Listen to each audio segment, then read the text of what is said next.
Assalamualaikum warahmatullahi wabarakatuh. Bagaimana kabar kalian hari ini? Semoga kita semua dalam keadaan sehat walafiat. Di video kali ini kita akan memasuki tentang seni musik, yaitu tentang bab musik ensemble. Nah, pengertian musik ensemble sendiri yaitu adalah bermain musik secara bersama-sama dengan menggunakan suatu alat musik.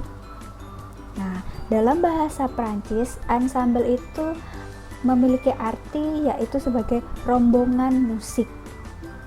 Artinya musik ini dimainkan dengan berkelompok dengan jumlah orang yang banyak. Dikutip dari Kemenak, musik ensemble adalah kegiatan bermain musik bersama-sama dengan memakai beberapa alat musik tertentu untuk memainkan lagu-lagu aransemen sederhana. Jadi, bermain musik ensemble itu harus dilakukan dengan jumlah orang yang banyak, lebih dari satu, biasanya lebih dari 3. Berdasarkan bentuk penyajiannya, ensemble dibagi menjadi 2 jenis, yaitu yang pertama musik ensemble sejenis dan juga musik ensemble campuran. Apa bedanya? Mari kita simak penjelasannya. Pertama, tentang musik ensemble sejenis, yaitu bermain musik secara bersama-sama dengan menggunakan satu jenis alat musik saja. Nah, di sini sudah Ibu berikan contoh gambarnya ya. Misalkan ada 10 orang siswa yang membawa pianika akan memainkan sebuah lagu dengan menggunakan pianika tersebut. Nah, 10 siswa tersebut memainkan pianika secara bersama-sama dengan lagu yang sama, maka itu disebut dengan ensemble sejenis. Nah, contoh berikutnya di gambar sebelahnya. Itu ada sekelompok siswa yang membawa alat musik gitar.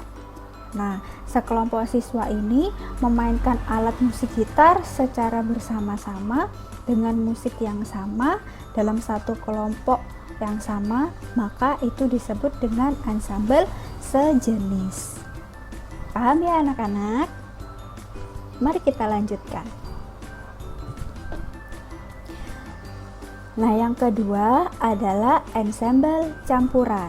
Ensemble campuran adalah bermain musik secara bersama-sama dengan menggunakan beberapa jenis atau bermacam-macam jenis alat musik. Jadi, jenis alat musik yang digunakan harus lebih dari 1, bisa 3, 4, 5, dan seterusnya. Nah, di contoh pertama yang paling ujung di sini, misalkan ini jika kita perhatikan siswa di sini yang paling ujung sini dia memainkan gitar. Yang di sini membawa recorder, sini pianika, dan 3 orang sini memainkan recorder dan 1 orang di sini menggunakan pianika. Nah, jika lebih kompleks lagi, kita perhatikan gambar di sini. Ini adalah sebuah kelompok orkestra. Ya, tentu saja jika orkestra jumlah orang yang banyak dan alat yang digunakan juga bermacam-macam. Ada yang membawa biola, cello, dan lain sebagainya. Nah, bisa juga ketika bermain band. Nah, ketika bermain band, setiap personil atau setiap orang memainkan alat musik yang berbeda-beda. Itu adalah contoh salah satu bentuk ensemble campuran. Paham ya? Mari kita lanjutkan. Nah, sekarang kita akan membahas tentang macam-macam sumber bunyi alat musik. Sumber bunyi alat musik ini dibedakan menjadi 5 jenis. Ya, kalian harus hafal istilah-istilah berikut ini. Yang pertama yaitu adalah aerofon, kedua kordofon, ketiga membranofon, keempat elektrofon, dan yang kelima adalah idiofon.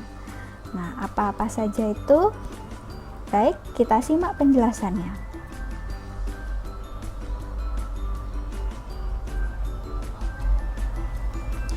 Pertama, aerofon.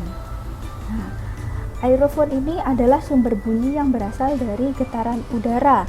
Kata aerofon ini berasal dari bahasa Inggris air atau yang berarti udara, sehingga sumber bunyi alat musik aerofon ini berasal dari getaran udara.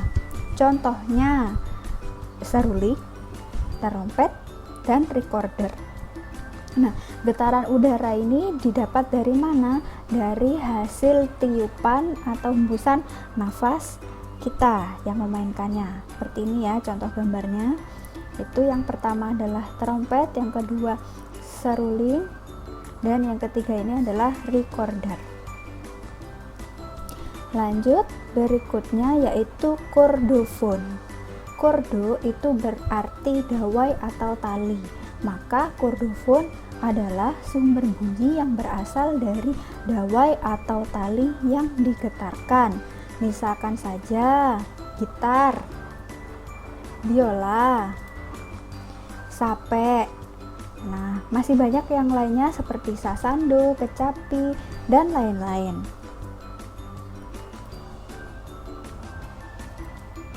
Yang ketiga adalah membranofon. Membran sendiri berarti lapisan. Maka membranofon adalah sumber bunyi yang berasal dari lapisan atau selaput. Biasanya pada alat musik, selaput atau lapisan yang digunakan bisa berupa kulit, baik dari kulit hewan maupun kulit sintetis. Misalkan saja, seperti ini adalah gendang, rebana, dan ini adalah tifa. Nah, dan masih banyak yang lainnya seperti drum, beduk, dan lain sebagainya. Nah, elektrofon ya, tentu saja kata elektro berarti listrik. Maka elektrofon adalah sumber bunyi yang berasal dari aliran listrik. Contohnya, ini gitar listrik. Nah, gitar listrik ini tidak akan bisa menghasilkan suara jika tidak dicolokkan atau diberi aliran listrik. Yang kedua ini adalah keyboard. Nah, keyboard ini berbeda dengan piano ya. Jika piano dia tanpa listrik dia bisa bermain, dia bisa dimainkan. Tapi jika keyboard ini harus didukung dengan daya listrik atau dicolokkan kepada aliran listrik. Selanjutnya ada ideofon. Nah, ideo ini artinya tubuh. Maka ideofon itu adalah sumber bunyi yang berasal dari tubuh alat itu sendiri. Maka dia tidak bergantung pada sebuah elemen yang lainnya. Jadi dia bunyinya berasal dari badannya sendiri. Misalkan contohnya, nah ini yang disebut dengan tamborin. Yang kedua adalah gong, dan yang ketiga adalah marakas. Nah, seperti ini. Dan yang terakhir ini ada angklung. Lanjut, macam-macam cara memainkan alat musik. Nah, masing-masing dari sumber-sumber bunyi alat musik yang tadi itu, cara memainkannya berbeda-beda, ada beberapa macam. Yang pertama dengan cara dipukul, kedua dipetik, ketiga ditiup, keempat ditekan, dan kelima digoyangkan. Nah, untuk alat musik yang dipukul contohnya drum, ini djembe, dan juga tam-tam. Nah, semua alat musik yang dipukul ini biasanya ada beberapa yang menggunakan pemukul. Seperti drum harus menggunakan stick, seperti tam-tam juga ada pemukul khususnya. Nah, sedangkan djembe biasanya digunakannya langsung dengan menggunakan telapak tangan, dipukul dengan telapak tangan. Nah, alat musik yang dipetik contohnya ada gitar, kecapi, dan juga harpa.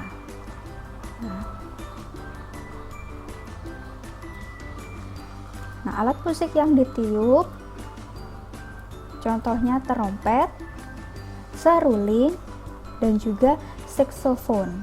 Nah, untuk alat musik yang ditiup ini kekuatan daya tiupnya itu berbeda-beda. Semakin besar alat musiknya, maka membutuhkan dorongan udara atau tiupan yang lebih besar. Contohnya, ketika kita meniup seruling itu dengan hembusan nafas atau tiupan yang tidak terlalu kuat. Tapi jika kita ingin memainkan saksofon, karena alat musiknya juga besar, maka dibutuhkan daya tiup yang cukup kencang, seperti itu. Selanjutnya alat musik yang digesek contohnya ada biola.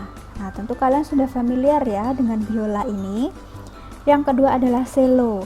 Cello ini hampir mirip seperti biola tapi dengan bodi atau ukuran yang jauh lebih besar, dan dia tidak dipanggul di bahu tapi dia dimainkannya di depan badan kita, karena besarnya cello ini seukuran dengan besar badan manusia. Dan yang ketiga adalah rebab. Rebab ini salah satu alat musik tradisional Indonesia.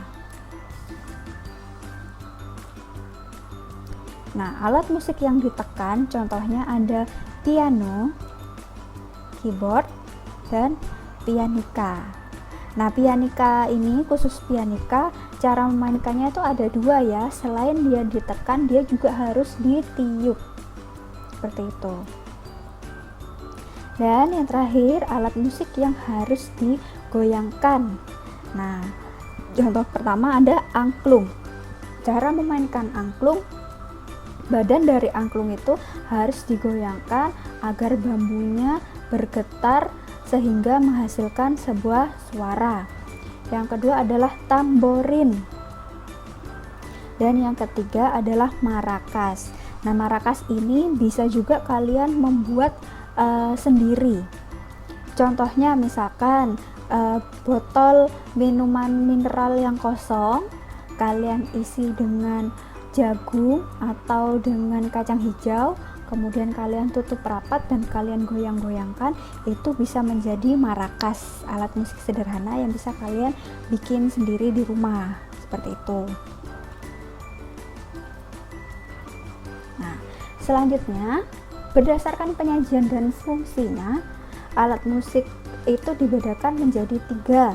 Yang pertama ada alat musik ritmis, kedua melodis, dan yang ketiga harmonis. Alat musik ritmis yaitu alat musik yang berfungsi sebagai pengiring melodi pokok untuk mengatur irama atau tempo lagu. Alat musik ritmis ada yang bernada dan juga ada yang tidak bernada. Contohnya saja misalkan drum, rebana, tamborin, triangle, dan gong. Nah, alat musik ini bisa digantikan dengan tepuk tangan atau ketukan menggunakan bahan-bahan bekas seperti botol atau kaleng yang diisi dengan biji-bijian. Jadi, kalau ritmis dia itu alat musik yang memberikan tempo atau ritme. Ya, biasanya ini kebanyakan alat musiknya tidak bernada ya. Jadi dia hanya memiliki ketukan saja biasanya.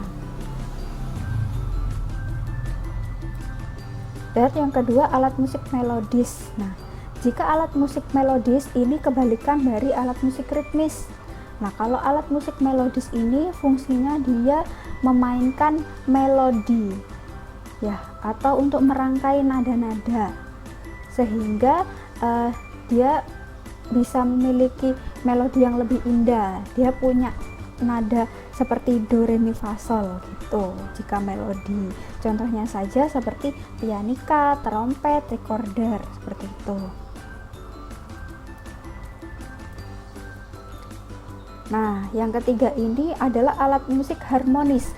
Jika alat musik harmonis ini dia gabungan dari ritmis dan juga melodis. Jadi dia bukan hanya sebagai yang mengiringi tempo, tapi dia juga sebagai nada atau melodi dari musik. Jadi dia punya dua-duanya. Nah, alat musik ini berfungsi sebagai pengiring dan juga dapat mengeluarkan paduan nada sekaligus. Contohnya saja piano dan juga gitar. Kedua alat musik tersebut menghasilkan melodi sekaligus bisa juga menjadi ritme, sehingga keduanya menjadi alat musik harmonis karena bisa menghasilkan melodi dan ritme secara bersamaan. Dari penjelasan yang sudah Ibu berikan tadi, sekarang agar lebih memahami, waktunya kita mengerjakan latihan soal. Di sini sudah ada kolom tentang nama-nama alat musik. Ada 10 nama alat musik yang sudah Ibu tentukan. Nah, silakan kalian menganalisis berdasarkan sumber bunyinya, cara memainkannya, dan penyajian serta fungsinya. Misalkan saja yang pertama, alat musik simbal. Nah, simbal ini termasuk ke dalam sumber bunyi yang mana? Apakah aerofon, kordofon, membranofon, idiofon, atau elektrofon? Silakan kalian tuliskan jawabannya di kolom sumber bunyi. Yang berikutnya, alat musik simbal ini bagaimana cara memainkannya? Apakah harus dipukul atau dengan ditiup, dipetik, digesek, ditekan, atau digoyangkan? Nah, selanjutnya, simbal, bagaimanakah cara penyajian dan fungsinya? Kira-kira simbal ini termasuk alat musik ritmis, melodis, ataukah harmonis? Nah, silakan kalian analisis 3 nama alat musik tersebut.